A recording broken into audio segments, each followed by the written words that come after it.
Welcome to Conversation Mill. Join me as I talk to individuals stepping out to pursue their passions, from small business owners to community leaders, and learn with me how we can work together to support our local communities and local economies. Visit conversationmill.com to learn more, but now please join us in conversation.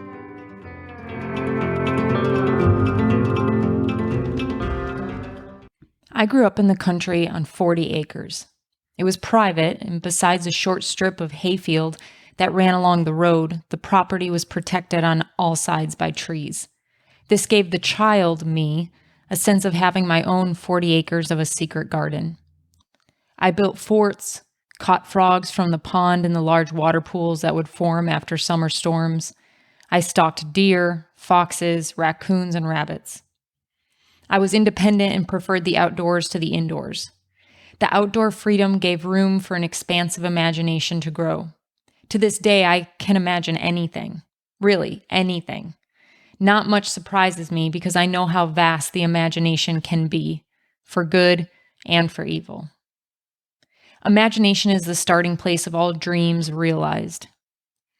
Imagination is an underappreciated, now underdeveloped faculty. C.S. Lewis said, "Reason is the natural organ of truth, but imagination is the organ of meaning." What he meant by this was that we do not really grasp the meaning of an idea or a concept until we can connect an image to it. And the image conjured up by the settlers and immigrants that first came to the lands surrounding where I grew up was a land of plenty. Rivers to dam for mills, wild game for sustenance, land for farming, and a geographical location that reminded them of their homelands.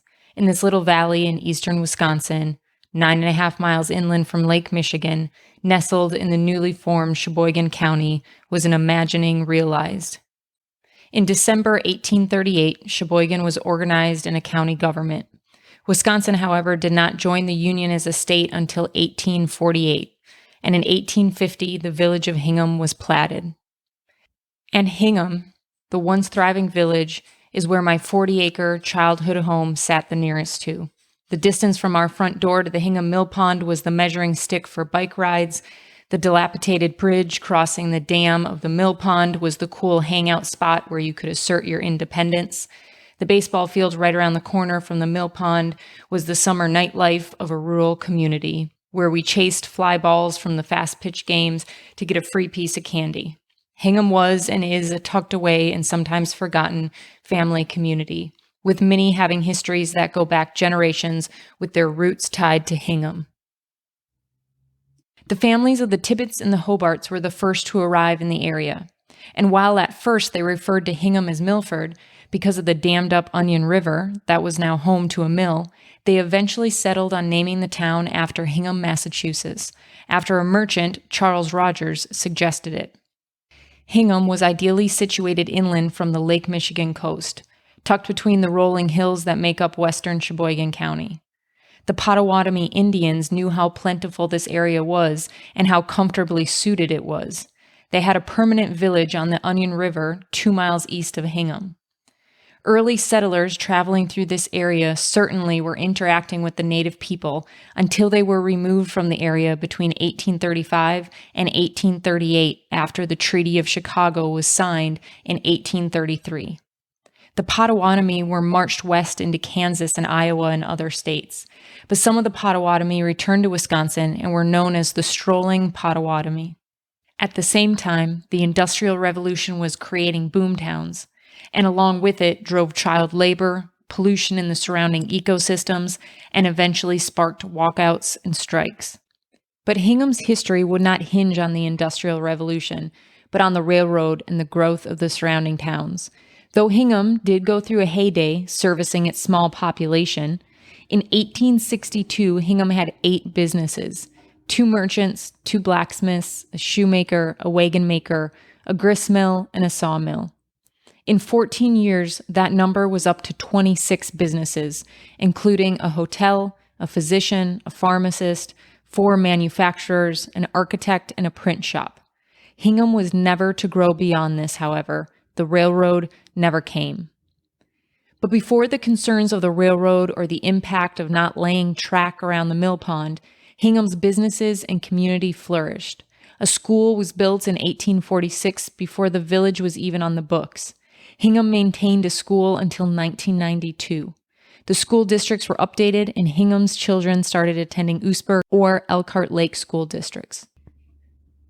We encounter this similar story across America. The railroad didn't come, or maybe it did and a boomtown went bust as industry shut down or as highways replaced train tracks. When district or county governments made decisions to save money by consolidating, sending smaller communities' kids to larger school systems. And this consolidation is the nightmare theme of small town America, of main streets. There are all types of consolidations. Consolidating farms, consolidating the pharmacy to be the place where you can also buy meat and pajamas, consolidating ingredients to create foods that are preserved forever. When this consolidation occurs, the main streets of hometowns crumble against the ability to compete. The downtown economy moves outside the radius of the residential neighborhoods, and traffic starts to flow in the opposite way of downtown.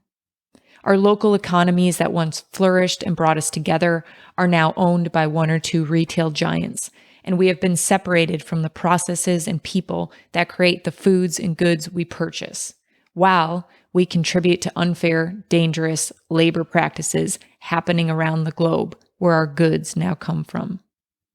We praise progress and idolize convenience without thinking about the long-term effects or the alternative possibilities. But progress cannot always compete with the heart of a tradition and the people who honor it. Because small towns everywhere have a spirit that manifests in their traditions, and Hingham was no different. Even with a shopless main street, without a stoplight, and a status of unincorporated on the sign when you drive into town, Hingham came alive every Memorial Day. Memorial Day was an honored tradition where we learned to respect the sacrifices of those who fought for our freedom, and it was imprinted upon us in the Hingham Cemetery where the parade ended, where the veterans from the tiny VFW next to the mill pond led the parade with shouldered rifles and reminded us with the visceral impact of gunshots on a sunny day. Us kids would gather early Memorial morning and twist strips of red, white, and blue streamers around our bikes, tape American flags to our handlebars in preparation of joining in the parade. Memorial Day was solemn and sunny, a day that marked the beginning of summer. It was a hamburger on a Sheboygan hard roll. It was the past made present and the day we experienced our small town as it once was, bustling and proud. Country kids, small town kids, we know independence. We also grow up to know the value of being able to trade with your neighbors, a dozen eggs to help round up a loose cow, a car repair to let me borrow your trailer. We have an innate understanding that community often has to be proximity for help, for safety, for the ability to leave the community and explore beyond our own little corner of the world. We grow up to intimately understand the importance of the local economy thriving and surviving. Many of us see or experience the side effects on the infrastructure and on the people of a community that has been absorbed by a national or global economy model. I dream about what my memories and path would be if I was growing up when Hingham's small economy was still operating. If my first job was a bike ride from my house at the Hingham grocery instead of a 20-minute car ride 2 towns over. If convenience did not replace knowing a shopkeeper's name. If progress didn't mean more isolation from ourselves. We can't undo, but we can start to retrain our brains from what is easy to what is actually in our best interest, to choose to shop local versus a retail conglomerate. As Conversation Mill grows, we will explore the economic impact of moving manufacturing overseas. We'll explore how technology expands what we consider our community while making us estranged from those around us. We'll learn about labor practices then and now globally, and talk about the American dream and if it still exists, and so much more. This is not an effort to romanticize the past or wish for years gone by, but instead an effort to identify how those decisions made in the name of progress affect our future, how playing out what ifs could take us down roads to find solutions to reconnect us to each other and our communities. Through celebrating our small business owners and entrepreneurs that create Main Street to drive our local economies. Through conversations with community leaders who rely on us to vote and participate in the decisions that shape our future. Through hearing how faith leaders and nonprofits are providing comfort and opportunities in our communities, and through listening to stories, viewpoints, and the beliefs of those that come together to form and make our communities stronger. This season on Conversation Mill, we will be meeting individuals that took the risk to start their own business and meeting nonprofit leaders working to lead change in their communities. We will be releasing weekly episodes every Monday. If you would like to be featured on the show or have a community story you would like to share, please visit conversationmill.com. Join our member-only community on Substack at conversationmill.substack.com to access additional content from each episode. From this episode, our Substack feature will be photos of the Hingham Mill Pond, Memorial Day, and poetry that I wrote about my time growing up on 40 acres east of Hingham, Wisconsin. References for this episode are from the book The History of Hingham, Wisconsin by Don Williams, Stephen Schaefer, and John Schwartz, and can be purchased on the Sheboygan County Historical Research Center website.